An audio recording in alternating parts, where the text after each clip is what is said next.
Hello and welcome to a special program, a joint venture in partnership between Ready Nation and the PA Schools Work Campaign and the Jefferson Educational Society. I'm Ben Speggen and I'm the Vice President at the Jefferson and am a contributing editor at the Erie Reader, and I'll be moderating this JES digital program. Here, an expert panel will discuss a recent Ready Nation report which reveals that in Pennsylvania, the zip code into which children are born directly impacts the quality of their education. A link to that report will be available on the JES Facebook post for this event and shared in the chat section of the Zoom webinar. The panelists will explore Pennsylvania's K-12 funding system and potential solutions to help level the playing field for students, thereby removing barriers affecting student achievement, property values, and overall community revitalization. Now, before we get to our panelists, a bit about our partners. Ready Nation is a nonprofit, nonpartisan network of business leaders that promote investment in children's learning and growth that have lasting benefits in the form of workforce skills, economic development, and community revitalization.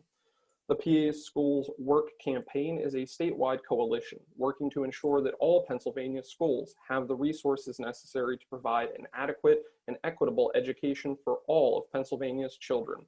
Now, since this program is first airing live on the PA Works Facebook page, as well as the JES Facebook page, we're going to work our way through as many questions from you, the viewers, as we can as we host this event. If you have a question, just leave it in the comments section below. If you're watching via the Zoom webinar, please use the Q&A function to leave your questions there so that we can get them along to our panelists following their presentations. If you're listening to or watching a later broadcast of this program, please do feel free to still send us your questions and we'll get them along to the panelists and the partners. And for more information about upcoming Jefferson Educational Society programs and publications, please visit jeserie.org and be sure to like us on Facebook, follow us on Twitter and Instagram, and subscribe to our YouTube channel. For more information on Ready Nation, head over to strongnation.org, and to connect with PA Schools Work Campaign, visit paschoolswork.org. The JES, along with Ready Nation and PA Schools Work Campaign, are pleased to welcome the distinguished panel for this discussion. Now, joining us for this is Donna Cooper. She is the Executive Director of Public Citizens for Children and Youth, PCCY, the Greater Philadelphia region's leading child advocacy organization. Prior to PCCY, Ms. Cooper was a senior fellow at a respected national think tank, the Center for American Progress, where she led the center's research on early childhood education, public infrastructure, and was a contributing researcher to the center's work to reduce the incidence of poverty. Ms. Cooper served as the Secretary of Policy and Planning for the Commonwealth of Pennsylvania from 2003 to 2010, where she was responsible for the state's education, public supports, environmental and healthcare policy. Ms. Cooper also served as the City of Philadelphia's Deputy Mayor of Policy and Planning from 1999 to 2002. Dr. Ira Goldstein is the president of the Policy Solutions at the Reinvestment Fund, a results-oriented, socially responsible community investment group. Dr. Goldstein has conducted detailed spatial and statistical analyses in many cities and regions across the United States.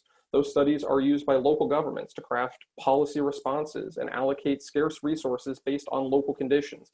He also has conducted studies of mortgage foreclosures and abusive lending practices. His work supported civil rights and consumer protection cases brought by federal, state, and local governments. Now, for more than 25 years, Dr. Goldstein has been a lecturer for the University of Pennsylvania's Urban Studies program. He instructs undergraduate and graduate students in research methods, statistics, and housing policy. And this program makes his third JES programming appearance. Jeffrey Beer, Esquire, currently serves as a broker of record for Keller Williams Real Estate in Doylestown, Pennsylvania. Attorney Beer has been with Keller Williams since 2014 and comes from a family of real estate brokers and investors with deep connections in that sector. He is currently serving as a consultant to the national nonprofit Ready Nation to create a new network of nonpartisan real estate professionals advocating for greater state funding for Pennsylvania's public schools as a solution for school property tax relief and overall community revitalization. And lastly, Mr. Brian Polito currently serves as the Superintendent of Erie's Public Schools. He is a certified public accountant with over 16 years of administrative experience in public education. Mr. Polito has also served as Assistant Superintendent and Business Manager for Northeast School District and Business Manager for General McLean School District. He started his career in public accounting for Schneider, Downs, Busick, Barger, and Bly and Company. I want to thank all of our panelists for joining us for this conversation. One by one, we're going to hear from our experts, learn from them, and then we're going to open it up for questions afterwards to be able to dive into the things that interest you, our audience, in real time. Again, share those questions in the comment sections below on the Facebook pages, as well as the Q&A section if you're plugged into the Zoom webinar.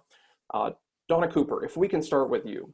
Let's take a look at the Ready Nation report as well as information from the PA Schools Work Campaign. According to that, Pennsylvania has one of the most unequal funding environments for public education. I got to start at the beginning. Why is that?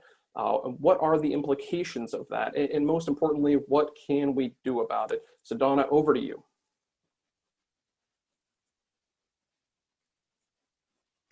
Thank you so much. I think I'm bringing up the screen at this point, if I'm correct. I hope I am. And thanks so much. And sorry that intro was so long. But by the way, I wish we were there in person in Erie. I love Erie. I have visited Erie even during the COVID shutdown, during when we were in the green phase, drove out there to visit good old Lake Erie. So sorry we couldn't be there in person. And thank you so much to the Jefferson Society for having us today.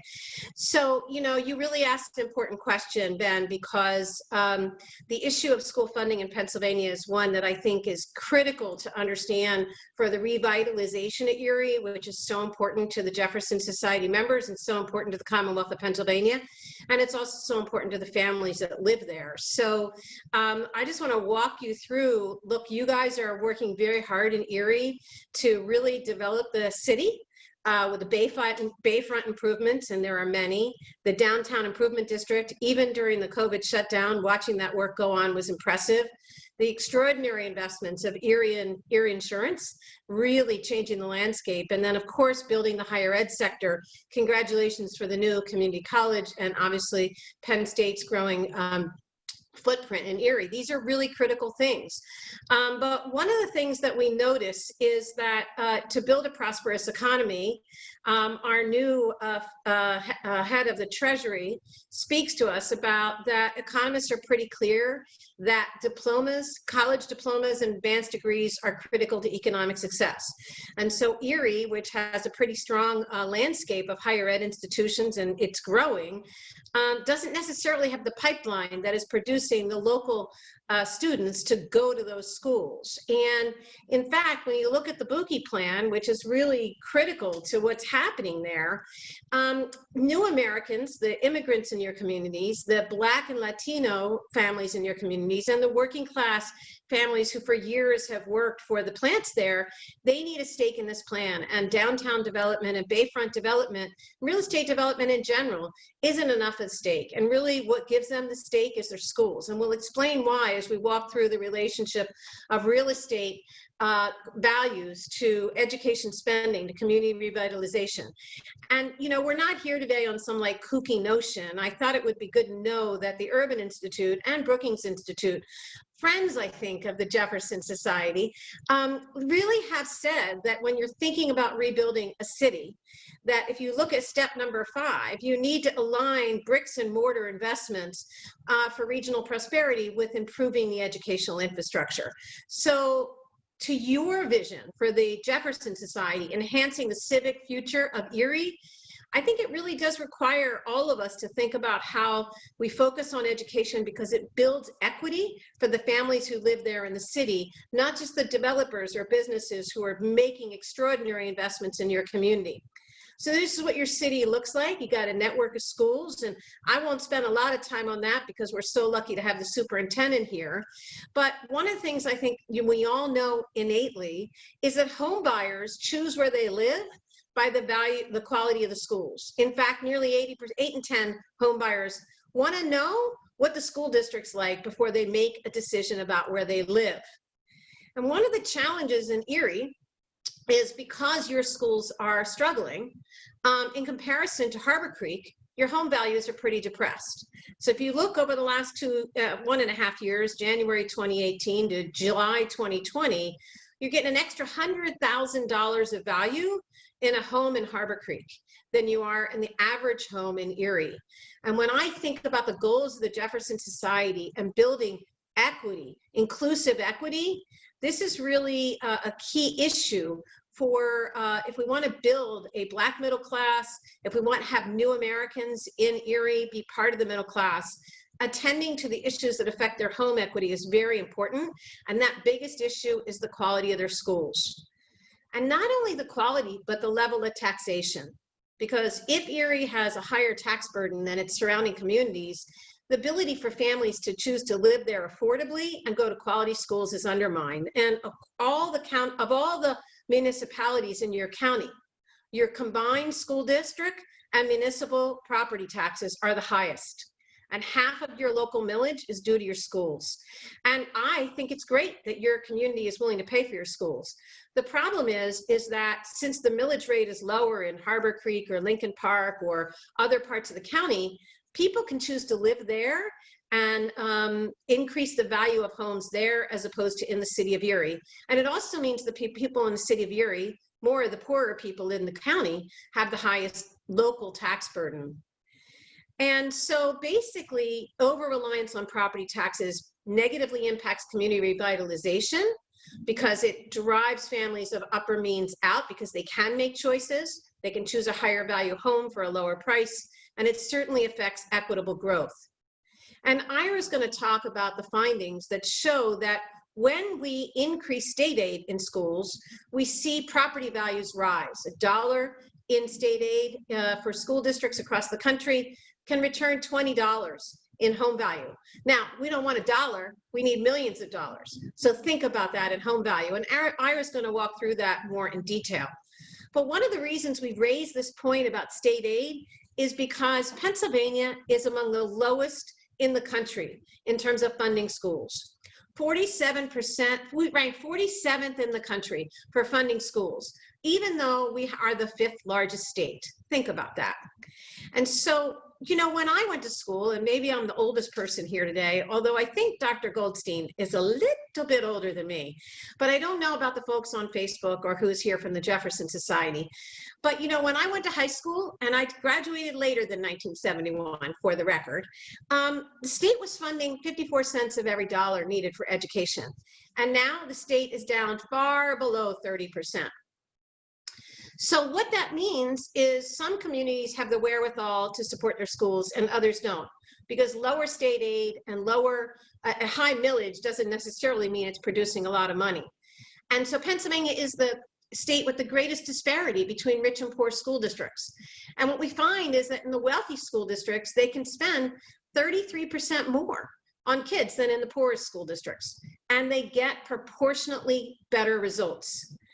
And they get stronger home values, and they have wealthier communities, and in the reverse is true in communities with low wealth, low spending school districts. Their property value are declining, and sadly their millage rates are going up to make up for that lost revenue. So 3 years ago, well, it's 4 years ago now, the state tried to remedy this. It passed a school funding formula, and the theory behind the school funding formula was to say, look, we need to recognize that not every community in the state can afford to support its school districts equally. Some have had horrible hits on their local home values. And some school districts educate children that research tells us need more effort to succeed. Children who are in very low poverty. They come to school more burdened. They're carrying more emotional trauma. Their parents are less likely to have a high school degree. So it costs more to educate them. Obviously, it costs more to educate children who don't have their first language is English. And so what Pennsylvania's school funding formula did is said, okay, take 1,000 students, and in that 1,000 students, for every kid who lives in poverty, we're going to pay 30% more. We're going to pay $1.30. We're going to pay $1 for every kid and $1.30 for every kid that lives below the poverty level. And then we're going to pay another 30 cents for every kid that lives even lower, 50% of the federal poverty level, that's living on $10,000 a year. And then in a school district where there's a lot of those kids, a lot meaning 30%, we're going to put another 60 cents on the table. So in a community like Erie, they're getting they should be getting $1.90 for low-income kids, because they have many of them who are in poverty, and many of them who are in acute poverty. And in addition, they should be getting another 60 cents. So now we're up to $2.50, because for every kid that speaks English, they need to get that money on that number of children. And then recognizing that as children enroll in charters, some of the money that the school district was spending to educate them has to be paid to charters, but the costs don't all leave. We're going to compensate the district for that as well, for every kid that's enrolled in a charter. So now a school district like Erie is going to be getting 20 cents for every kid that's enrolled in a charter on top of their dollar. So we're at $2.50 for a kid that's likely poor and non-English speaking, $1.90 for all your poor kids, and an extra 20 cents on the dollar for all your kids who went to charters. So if the state was really following this, Erie would have significantly more money. In addition, the state also recognizes that not every community has equal ability to tax itself. In fact, Erie has a high millage rate and low wealth. So we're going to give you even more. We're going to say you guys should get more. I'm going to skip sparsity because Erie isn't a sparse community. But in a community like Erie with a high tax burden and low wealth, the state should be giving you even more. And so if this formula was working, Erie would be getting significantly more money. But since 2015, when this was enacted, only 10% of the state's funding for education is going through that new research-based formula, because the rest of the money just goes out to the districts like it used to. So think about it. $5.8 billion is going out to schools unrelated to the needs of students, and about 500 million is going out based on the needs of students. Or I'm sorry, 800 million is going out based on the needs of students. So we basically have a big problem here. Erie's just not getting enough money. And I wanted to show you this map because this is who is. In the red and orange communities, that's the parts of Pennsylvania where people are losing students. They're depopulating. This should not be a surprise to you. Look at what about Erie though. Erie's in light blue, and that means that you have started to grow. And some of that's because you have a very affordable housing, so people who otherwise can't afford anywhere else are buying there. And you have a lot of new immigrants that have come into the community, and because families haven't left as quickly as they've left other places. But in those red communities, the state has continued to fund the schools as if all those students are still there. And so that's called the hold harmless. All these folks are taking up a lot of money that if we were having the money follow the kids, wouldn't be going to them. And I'll give you one example. Austin Area School District, which is a spectacular school district in a holler with 150 kids. In the last 12 years, their student enrollment has declined by 33%.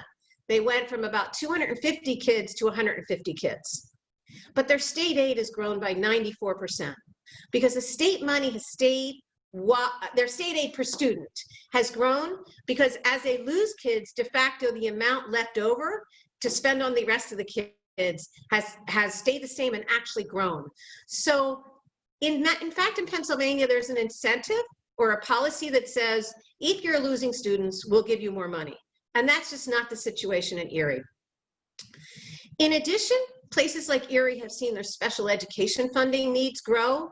Across the state, this is pretty staggering. School districts have had to spend an additional $2 billion or a 66% increase in special ed costs, with only an 11% increase in state funding for it and no additional federal funding. So this has been a real hardship for students.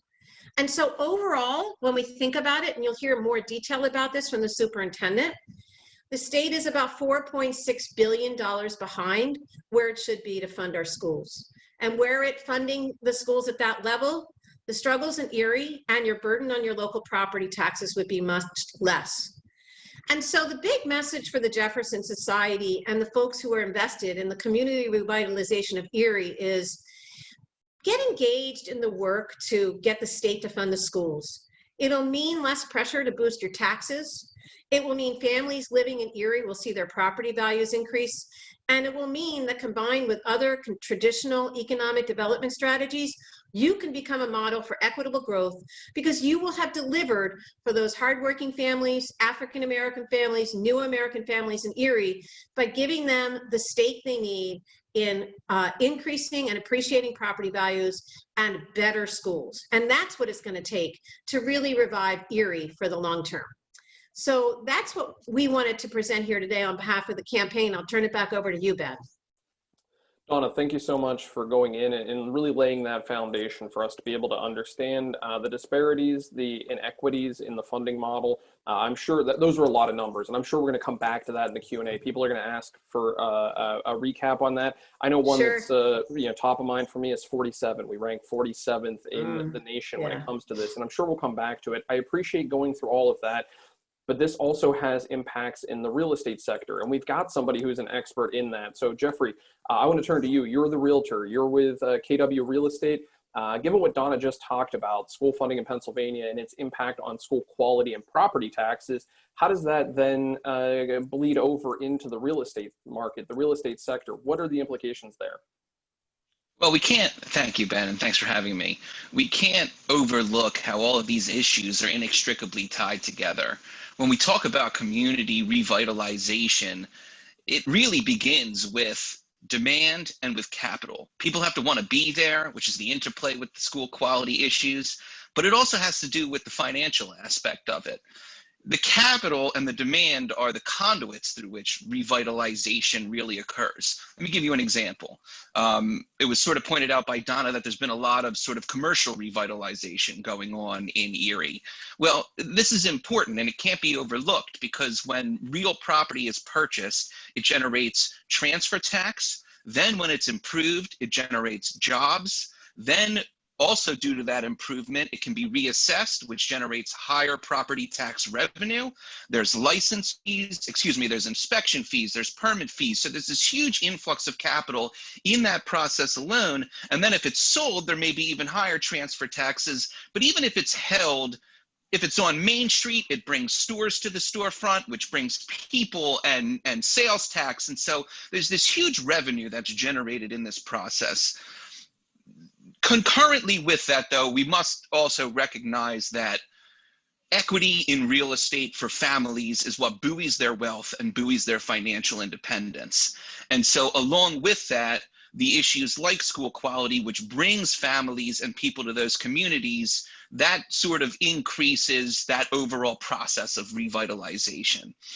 So these things sort of happen concurrently. And when investors look at this process, they analyze what's called the cap rate, which, for lack of a better description, is really just the net rate of return when investing in real property over time.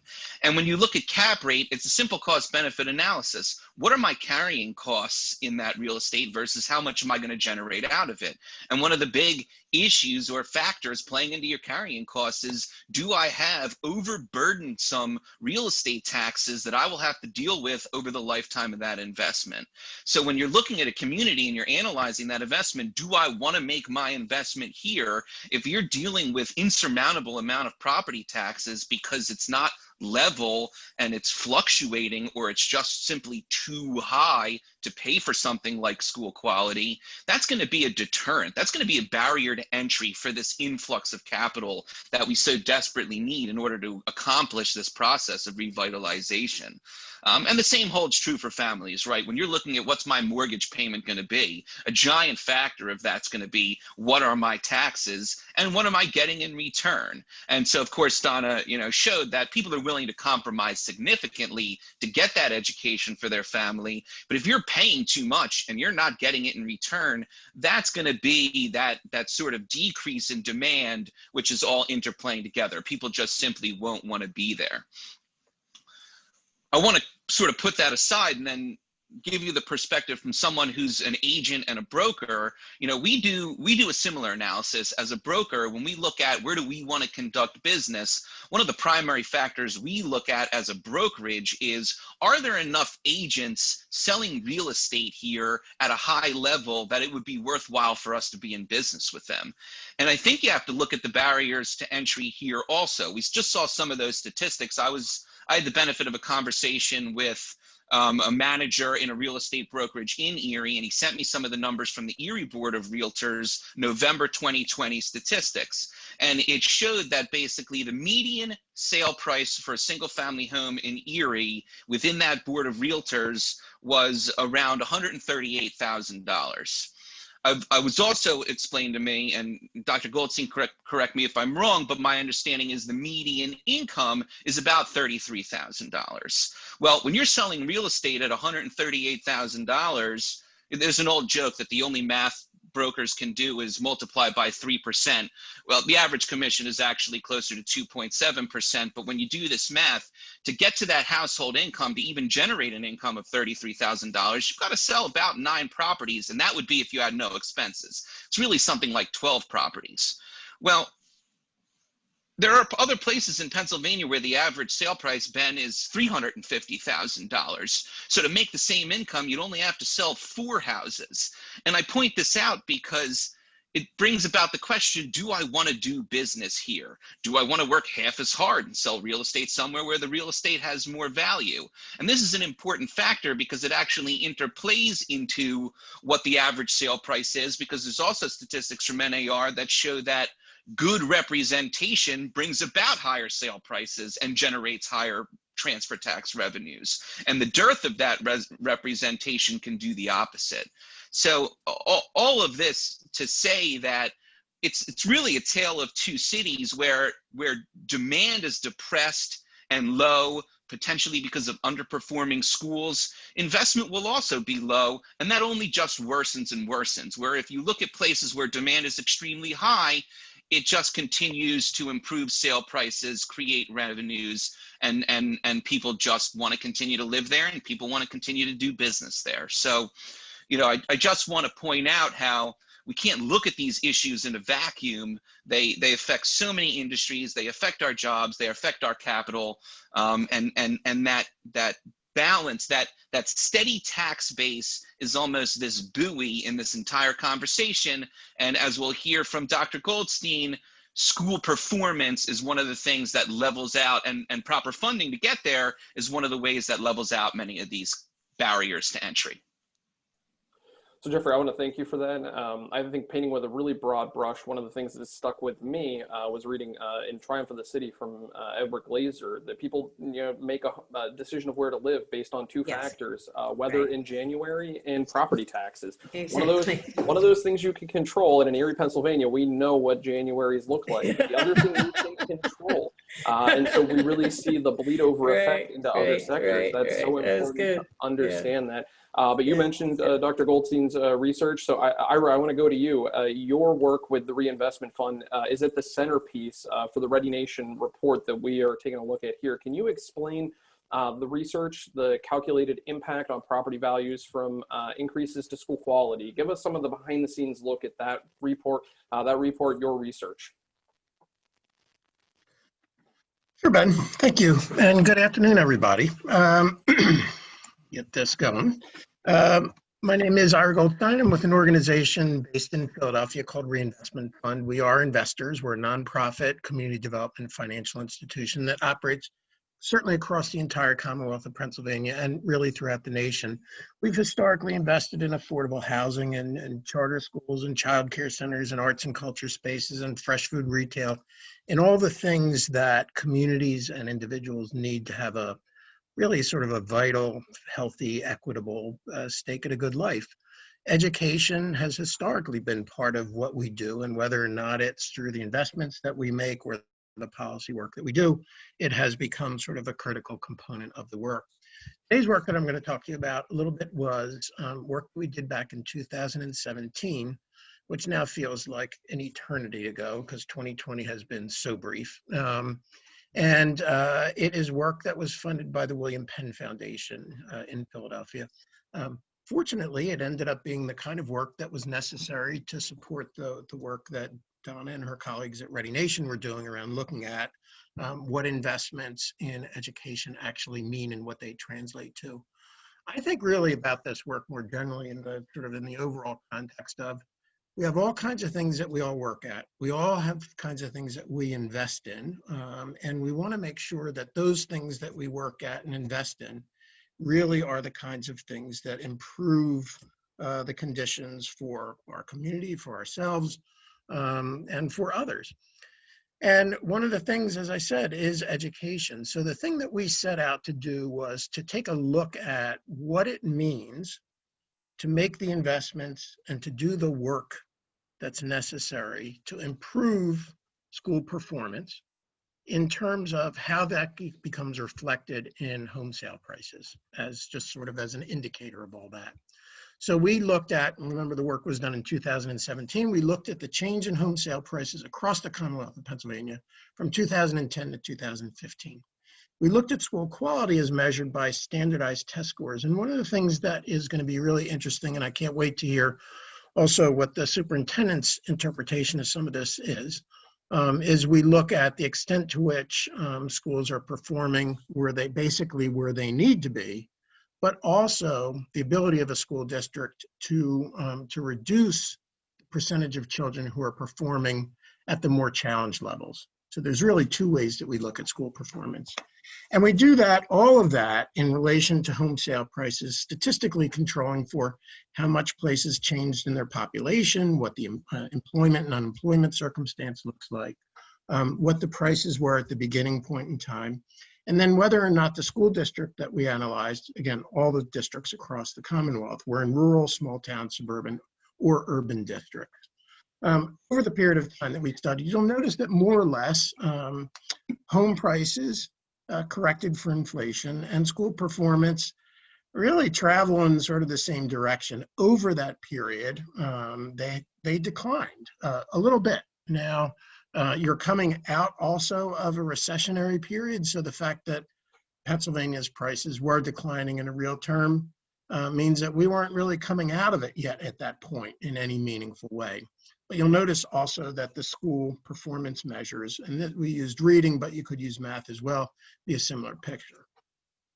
Statistical analysis that we performed, again, looking at change in home sale prices in relation to the measures of school performance and like, suggests that net of home sale prices at the initial point in time, population changes, urban, rural status, et cetera. If you were able to improve school performance, the percentage of children scoring proficient and above by 1% in your reading, you would be able to increase the home sale prices by about $620 per home.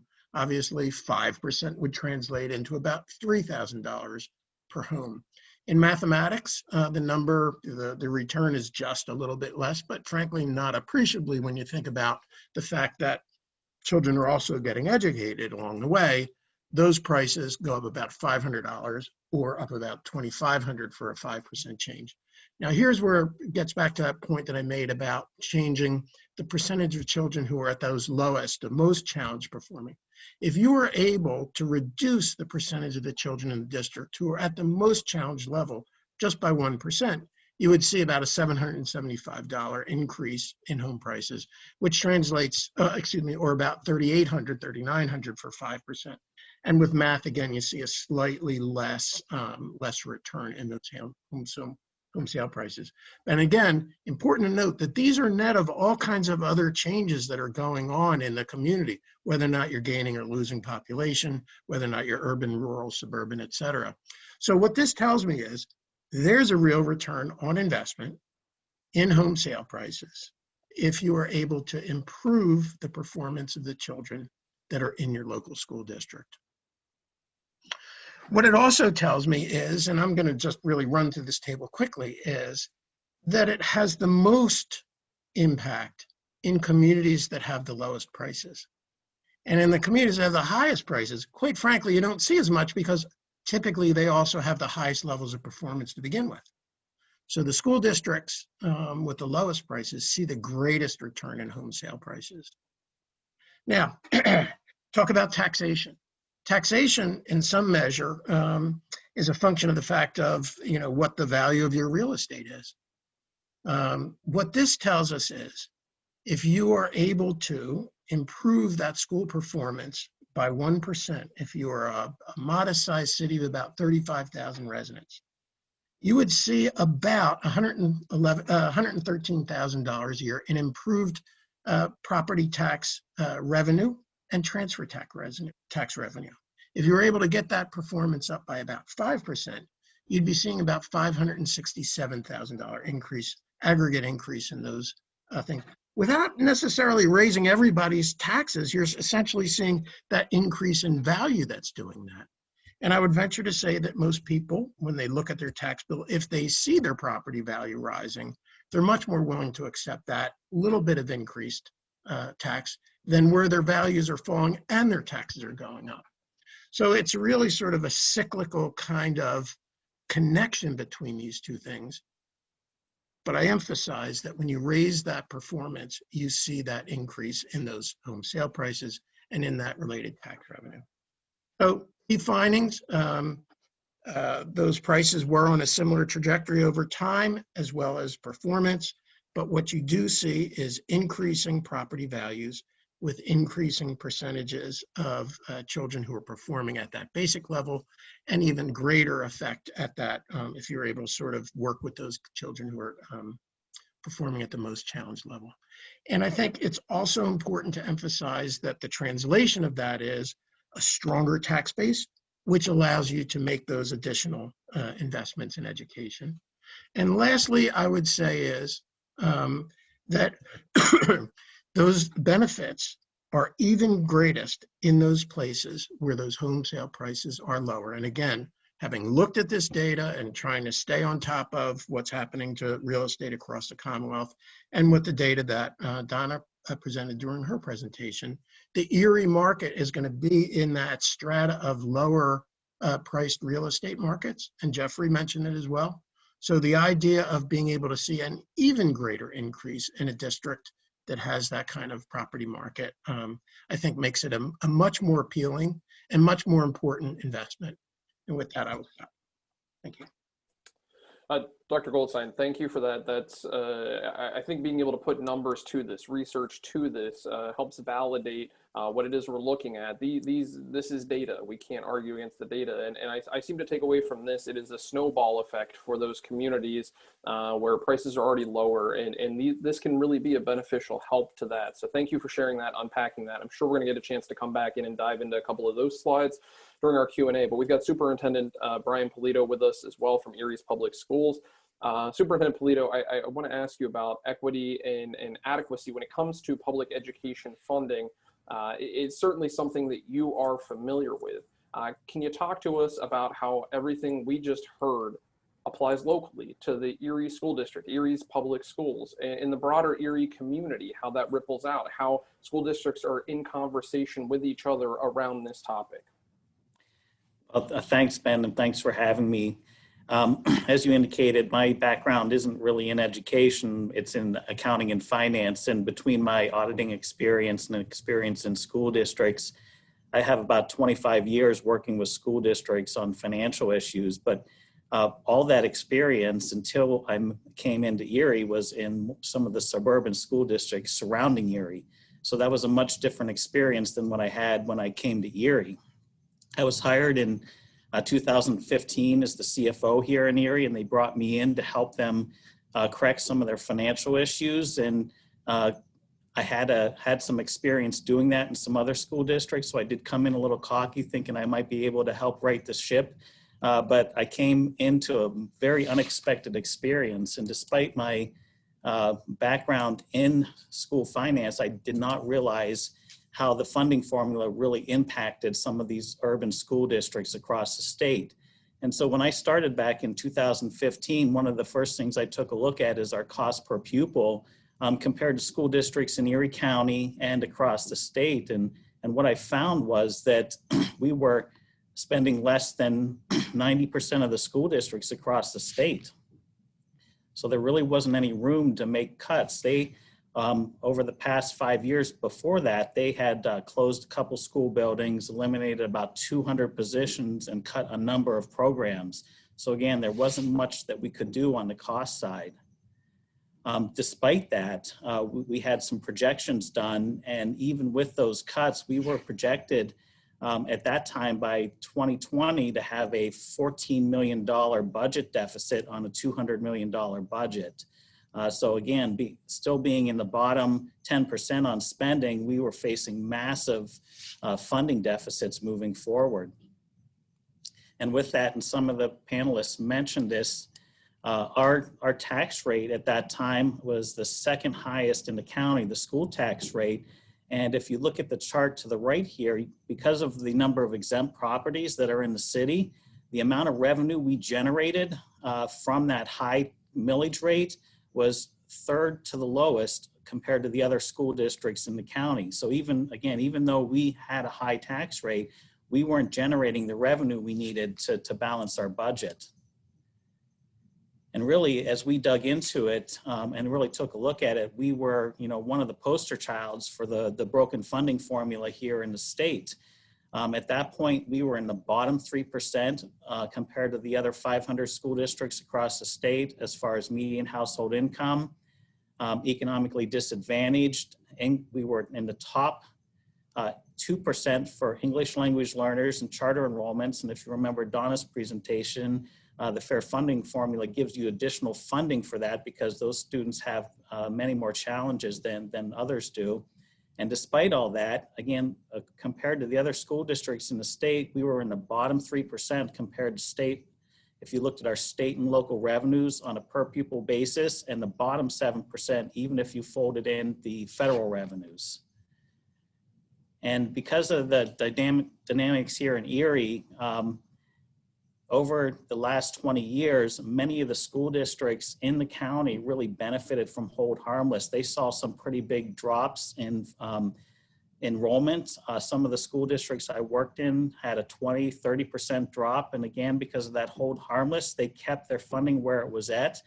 During that same time, Erie School District saw a modest increase in their enrollment, about 8 to 10%. But again, we were in that hold harmless, and that was working against us because we were not receiving additional funding for the additional students that entered the system. So over time, there became this large disparity across the state between the funding for Erie School District and our neighbors surrounding us. And you can see on this chart, if you look at this graph, if you go vertically, that's the state and local revenue per pupil. Horizontally, the farther you go right, the wealthier the school district. And you can see here, at that point, we were an outlier on both. Our funding per pupil was more than $1,000 less than the next lowest school districts, and we were the poorest school district by far in the county. So that created some challenges that we really could not overcome. And at that point, in late 2015, as we started digging into this, our things became very desperate for us. We were running out of cash. We were holding on bills. We were about 6 months behind on our health insurance bills. And based on our cash flow projections, we were probably going to run out of money and have trouble making our payroll within 6 months. So not even through the end of the 15-16 school year, and we would start to run out of cash. So as we looked at this, desperate times call for desperate measures. We started digging into the subsidy, and we noticed that in the past that the legislature on certain occasions had made adjustments, some one-off adjustments for school districts across the state. And how they did that is they would write in adjustments for specific school districts into the formula. They couldn't specifically name a school district, but they could set the parameters so that the money would be driven out to one or two or a small number of school districts that they were trying to target. And I think this was one of my favorite ones. There was a component in the basic ed formula in 13-14 that said all districts with a ADM greater than 18,500, a market value personal income aid ratio of greater than 0.7, and English language learners greater than 10% received an $8 million adjustment in their subsidy. Well, guess what? There was one school district that qualified for that, and that was Allentown. I have it highlighted below. And as we dug into this, we saw that over the years, a number of the school districts that did get these adjustments had powerful legislators down in Harrisburg. But as we didn't have anywhere else to go at this point, we had made the cuts we needed. We couldn't raise taxes. So we felt that our best approach to actually try to balance our budget is try to get one of these adjustments. And after 2 years of working with the community leaders, getting them involved, doing several rallies, including one at the Capitol Rotunda with our students, hiring 2 lobbyists and getting help from our local legislators, we were able to get a permanent $14 million adjustment to our basic ed funding. So what that did is it actually increased our hold harmless by $14 million and gave us a little bit of relief. But even after that, this is the same comparison after we received the adjustment. If you look at the bottom 2 statistics, we're still in the bottom 20% as far as it goes for state and local revenue on a per pupil basis. So although this helps us a lot, it just gives us a fighting chance. It doesn't really level the playing field. And as you can see, this is the comparison with the surrounding school districts. We're just in the game now. So this money that they gave us, we're very appreciative of it. It's given us an opportunity to address some of our most dire needs as far as building improvements. We were able to push some more supports to students that are not on grade level and actually buy books for our students. So that's been a great help, but it's just given us the ability to provide our students the basics, things that students in other school districts really take for granted. So all said and done, when you look at what's happened to the Erie School District over the last 10 years because of this funding formula, we've had to close 5 school buildings. We've cut more than 260 full-time positions, and we have right now about 1,200 positions in the district. So that's a pretty significant drop in the number of people that are working with our students. We've had to cut central administration, a number of cuts. Many times we don't have money to give our employees wages, which makes it very difficult to attract help to the district when the other school districts are starting their teachers at $10,000 more a year than we're able to pay. And again, we have millions of dollars in deferred maintenance that we're starting to address now. And again, with the $14 million, we're able to at least make our buildings warm, safe, and dry. And I think, again, this is pre $14 million. I think this is a good comparison. This is the actual basic education funding for every, the top here is the state and local funding for every school district in the county. The bottom really drills down into the basic ed funding. And you can see here, Erie School District, despite having by far the biggest challenges compared to all these school districts, was 5th to the bottom. If we received the same funding on a per pupil basis as one of our neighbors, Union City, who does not have the same challenges that we do, our budget would increase by $50 million. That's $50 million on a $200 million budget. We could do a lot with that type of money. And going back to Ira's presentation, this is a comparison of our test scores compared to Union City. So when you look at this, you can see that, you know, certainly having more money to educate your students does have an effect on test scores. This comparison, again, was done pre $14 million. This is a comparison of our peer school districts. And again, because we didn't have some of the support down in Harrisburg, even though we're average as far as some of these statistics, our funding was one of the lowest. So getting that 14 million probably moved us closer to the center, but it isn't anywhere near some of these other school districts. And what we saw here again is school districts that maybe did not have some more influential legislators in Harrisburg were really getting left behind. So that's why it's so important that the state really takes this on and levels the playing field for all our school districts across the state. And lastly, I just want to leave you with some graphics. These are pictures pre-14 million. Again, we're working to address some of this, but these are some of the things that I saw and we used in our presentations as we were pursuing that money.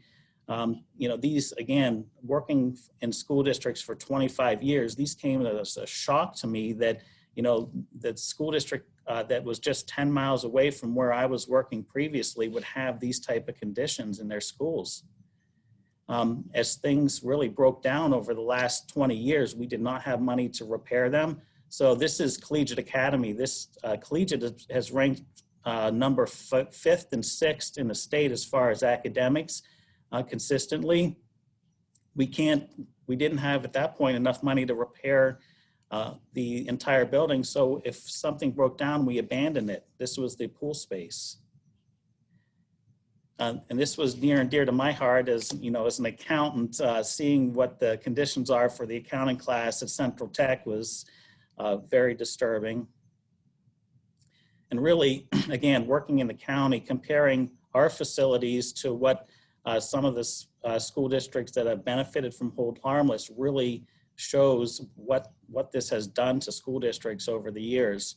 Lincoln Elementary, we have the cafegimatorium for our students that is in dire need of repairs, where just a couple miles to the south of us, Wattsburg Elementary has a beautiful auditorium and gymnasium and a separate cafeteria. Our library, this is another one that stood out to me when I came on board. You know, we make do with what the classroom space we have in the library. At Elk Valley Elementary, the library is a beautiful space. And the school district that I worked with before coming to Erie School District, we actually had 3 school buildings. Our budget for the libraries was $41 million at that point. When I came into Erie School District, we had 18 schools and we were only able to budget $1,000 per library to provide books for our students. This is another one that really stood out too, is, you know, we have not been able to provide art and music like some of our counterparts in the other school districts. And again, just looking at the exteriors compared to our counterparts, I think really brings this home.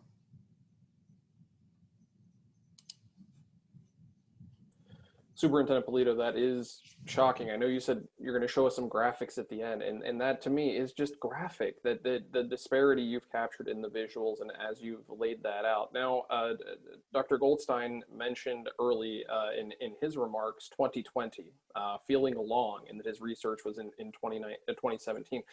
I've got to ask the obvious here. This cannot have been made easier by the COVID-19 crisis, as school districts are now under the stress of dealing with that.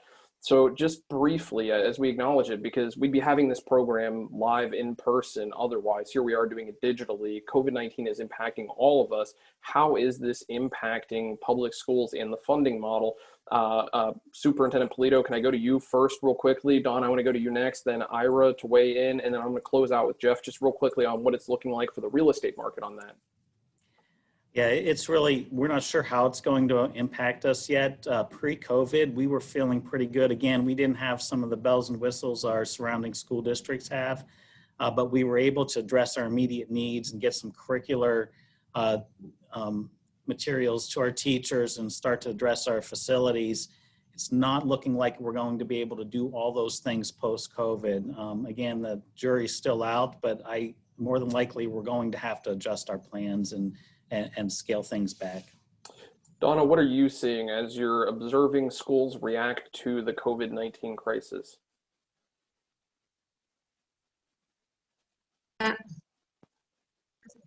Schools have seen 3 basic, in addition to what Brian Polito said, wherein, you know, you have to make some choice points. They've also seen across the state a reduction in taxes collected. So there's been some hit on school district earned income taxes. And most school districts in the state would depend on a combination of earned income taxes as well as property taxes, although property taxes is the most stable source of funding for schools. And that so far has not seen a rise in delinquencies. That's startling, but we'll see that next year. Right? So property tax bills would have been last spring. Now people have been a year out of work. People might see high delinquencies, and they're already seeing problems with EIT collection. They're also seeing new costs. So PPE costs for school districts that are open, remote learning instruction, computers, digital access costs, never budgeted for in many school districts like Erie, in Norristown, both sides of the state. Never had one-to-one laptops, had to deal with those costs, as well as digital access. And then the third thing is that school districts across the state have seen a spike in cyber charter enrollment, and they have to pay those cybers. So these were unbudgeted expenses that are considered to be having spiked. We'll see the data in December and January from school districts, but the early indications are that districts are more than $500 million in the hole between these rising costs across the board and changes in revenue. And so, Jeff, if I can skip over to you real quickly, because Donna touched on some of the property values. We don't know yet. We're not seeing the deep impacts. What can you report directly from the real estate side of things when we're looking at the impact of COVID-19? What might we see now? What are we seeing now? What might we anticipate? Well, we're currently benefiting from the fact that the Fed has kept interest rates so low, and generally speaking nationally, there's very little supply. So demand is extremely high. So property values have not taken a hit. I think you're going to see population changes where people leave bigger cities because they want a bigger yard for when they're at stay at home and dealing with their kids. So we are seeing people moving from Manhattan and from Philadelphia to end up in Bucks County and other more rural areas. And I think we're going to continue to see that. I will point out, however, like Donna was saying, that there was a period during the shutdown where no transactions could occur, and we're definitely going to have major shortfalls just from transfer tax and filing fees alone, because no revenue was generated for such a period of time. We are rebounding currently, but as you imply, there's definitely lagging indicators that we're going to feel the effect in the future. Ira, what are you seeing when you take a look at this? I think everything that Donna and Jeffrey said makes all kind of sense to me. And part of the reason I think that you don't see much of an impact in property taxes just yet is property values have been pretty, I think, surprisingly stable, if not even increasing in some places. But even where people with mortgages are challenged in their ability to pay their mortgages, their mortgage company is probably making payments on those property taxes so they don't lose position on that underlying collateral. So it might be a little bit of a false sense of security on that one if the worst unfolds with respect to those who have mortgages. But I do think, you are seeing in certain parts of the Commonwealth, actually very robust prices and bidding wars and homes going for well above asking price and it's sort of in a surprising way. And that, again, that bodes well for the real estate tax aspect of funding schools. And Ben, I do want to mention that I worry that people listening might think we were suggesting that property taxes need to be eliminated, that they're a barrier to moving into communities. They are a stable, important part of funding our schools, but they're carrying too much of the burden. And we need the state to step to the plate to relieve that burden, particularly in high tax communities like Erie. Donna, I think you're a mind reader. You got one of our audience's questions right on the nose, or at least part of it, because that particular audience question is looking at taxation, property taxation. Is it a good thing, is what they're asking for. The crisis showed how stable property taxes are. And so your point, though, is that so we rely too much on them. We need to do what? What is part of the solution in moving forward if the crisis has really shined a light on this for us? Well, when our schools were more functioning back in the 70s, when I was in school, as I pointed out, the state was funding 54% of all school costs. So if the state was doing that now, they would be up to another at least $2.5–3 billion bucks. just if they were covering 50% of what schools are currently spending. But then again, Erie isn't spending, as Superintendent Polito pointed out, they're at least 30, if not 50 million short of what they're needed. So it's not we just need the state to cover 50% of all school expenditures. We need the state to fund the formula so that places like Erie get the resources they need. And that's a $4.6 billion increase. So one of the numbers I held on to, Donna, from your presentation was 47. That's where Pennsylvania ranks. In Erie, we are close to 2 other states, just a hop, skip, and a jump away from New York and New York from and Ohio. Yeah. How do we compare to our neighbors? How are they doing? Well, New York's doing a lot better. They had litigation that caused the New York state to have to fund the schools. Ohio also had litigation to fund the schools, but the legislature there snubbed their nose on the requirements of funding the schools. So Ohio is a lot like Pennsylvania. It's lumpy, right? Not everybody has what they need. But I would say that the cities that you're close to in Ohio, some of them have extremely well-funded school districts, right? And so looking at our neighbors, that's something to take into consideration, moving in the impact, what we see.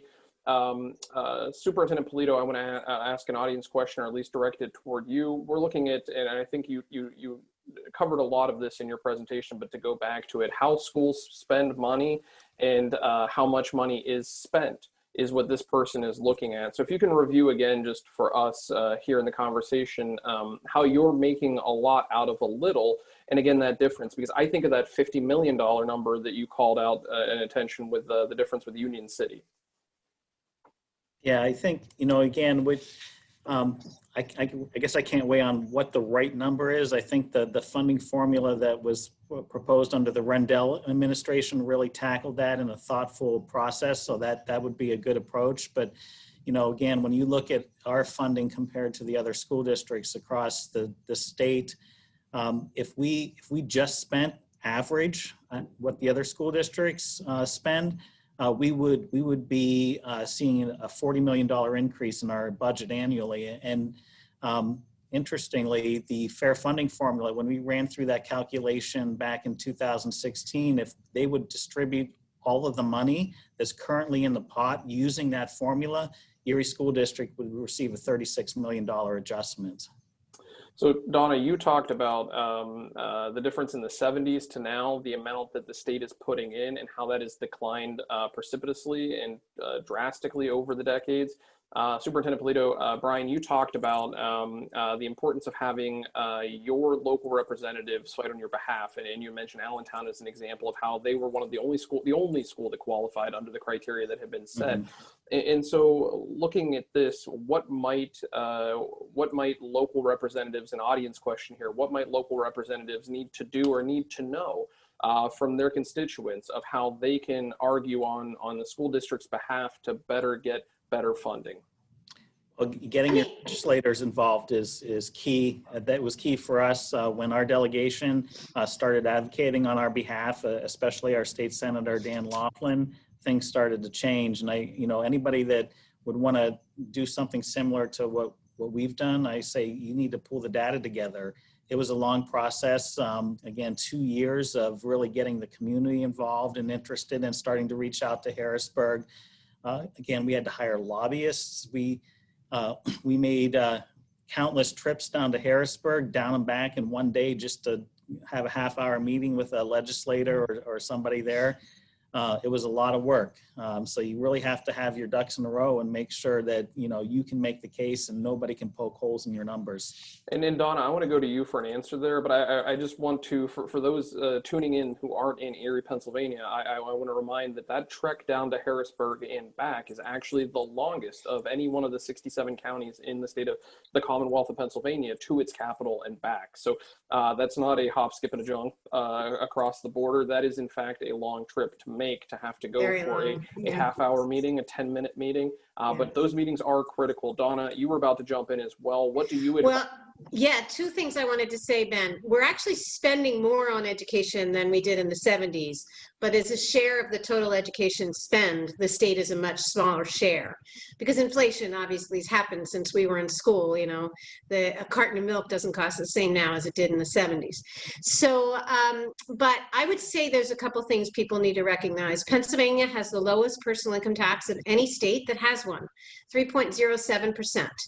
And we cannot expect to run a world-class state on the lowest personal income tax. That's other than the sales tax, they're the two big taxes we collect, right? Because we have a corporate net income tax that barely anybody pays. So we have to sort of recognize we're going to have to make some changes in our taxing system so that we can fund the schools. Because if every school district did what Erie did and made that trek, after the first 5 or 6, they would all get rejected. Because left on the current revenues, there's not enough around.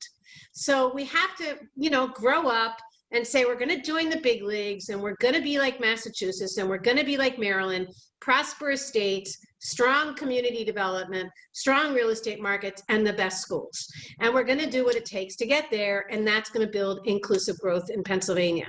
And that means that we're going to have to, you know, think about new revenues. I would say that local state representatives and people talking to them, they need to hear the story that Brian Polito told about the tale of 2 school districts. It's very hard. People often think, oh my God, we're wasting money in these schools. Well, when you've laid off 260 staff out of, what'd you say, 2,000 staff? 1,200. 1,200 staff. I mean, you're talking about extraordinary numbers. Now your class sizes have gone up, your student support resources have gone down, and nobody can think that's acceptable. And so I think we collectively, while, you know, Senator Laughlin did what we would call over here on my side of the state a mitzvah for the Erie School District, it shouldn't have to be that way. We need a state that's going to fund its schools and it's going to invest in our communities. And the vision of Erie revitalized depends on something that's sustained and recurring, not something that takes you 9 hours to get every 3 years on those multiple drives up and back. It's just not a sustainable system. And Donna, what I hear from you is that there are states that are doing this better, that Pennsylvania can model and scale to. So certainly there are ways to improve. And as we're nearly out of time here, I want to round robin to our panelists with one last question that I suppose it pulls it all the way back. And please don't take this offensively to your expertise and your knowledge. But if you ran into somebody for the first time who is coming upon this topic for the first time and says, wow, this is alarming, but I had no idea. Now I want to help. What do I do next? Aside from read the Ready Nation report, links available in the comment section for the posts here. We'll have that on our website as well. And we've got information about each one of our panelists where you can follow up. And of course, you can replay this event to listen to that. But Donna, I'm going to start with you. Where do we point folks who say, I had no idea, but now I want to help? What do I do? You go to www.paschoolsworks and you sign up. Every week we'll send you information. We'll train you to talk to your lawmaker. We'll engage your school district in a conversation. You'll join a movement. We call it Join the Work to really revitalize Pennsylvania. So that's the first thing I would ask you to do. And the second thing I'd ask you to do is call up your state rep and state senator and say, watch this. Watch what the Jefferson Society broadcast today. Ira, I'm going to bounce over to you. What are your recommendations? Where do we go next? How can people follow up with the Reinvestment Fund, other research and key data that you are analyzing? Sure. So we can be found at www.reinvestment.com. But I would also, in terms of the 2 points I would make for people to think about is, firstly, recognize, I think, that there is, in addition to the economic value of education, which we focused on, there really is an intrinsic and important democratic value of education and making sure that children get, you know, a high quality education, the best we can give them. And secondly, I would love to explore with people this notion of a value proposition, which is to say that nobody likes to pay taxes. Nobody likes, and everybody thinks their taxes are too high. But when you sort of put what you pay in the context of what you get, generally speaking, if people could avoid having to pay private school tuitions or other sorts of things, they'd be far better off paying a little more in property taxes than they would in those other taxes. So to think about the taxes that you pay in the concept of this value proposition of what you get for what you pay. Thank you, Ira. Jeffrey, over to you. Takeaways, key things to be thinking about, the impacts on the real estate sector when it comes to this funding model in Pennsylvania. Well, Ben, my work's been geared towards educating the real estate community and real estate professionals in particular on the interplay of these issues. So I want everyone to call their local realtor association and tell them that they want to host educational events on these topics. Reach out to your reps at the Pennsylvania Association of Realtors and tell them how important these issues are to you. And then Google our work at Ready Nation and the Realtor Coalition. We have a sign-on letter where you can become more involved in these issues as well. So just Google Ready Nation, Realtor Coalition. And Brian, last but not least, to you.